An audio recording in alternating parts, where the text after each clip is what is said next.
નમસ્તે, હું બેલડિયા પણ હું કજેરા વિદ્યાભવનમાં અભ્યાસ કરું છું.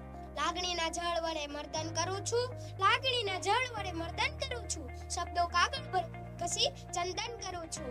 બે ગઝલ બે ગીતોના પુષ્પો ચડાવી માતૃભાષાને પ્રથમ વંદન કરું છું. માતૃભાષાને પ્રથમ વંદન કરું છું. મિત્રો, આપણે સૌ જાણીએ છીએ કે માતા પાસેથી પ્રાપ્ત કરેલી ભાષા એટલે માતૃભાષા. એ જ માતૃભાષા પ્રત્યેના આપણા પ્રેમ અને આદરને વ્યક્ત કરવા માટે દર વર્ષે આપણે 21 ફેબ્રુઆરીએ માતૃભાષા દિવસને ઉજવીએ છીએ. વર્ષ 1999 નવેમ્બરમાં યુનેસ્કોએ માતૃભાષા દિવસને ઉજવવાનું નક્કી કર્યું, જે ફેબ્રુઆરી 2000 થી લઈને આજ દિન સુધી ઉજવવામાં આવે છે. જેનો મુખ્ય ઉદ્દેશ્ય ભાષા અને સંસ્કૃતિની વિવિધતાને સન્માન આપવું તથા માતૃભાષાને જાળવી રાખવાનો છે. આજે ભાષાની જાળવણી આવનારી પેઢી માટે એક સકારાત્મક પગલું છે.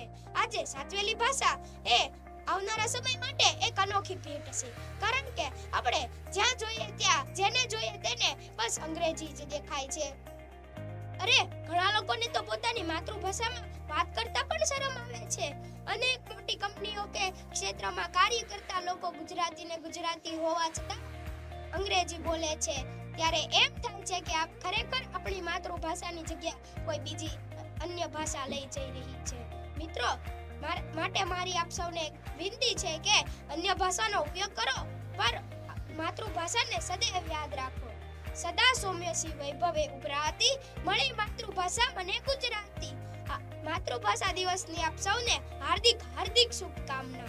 Thank you.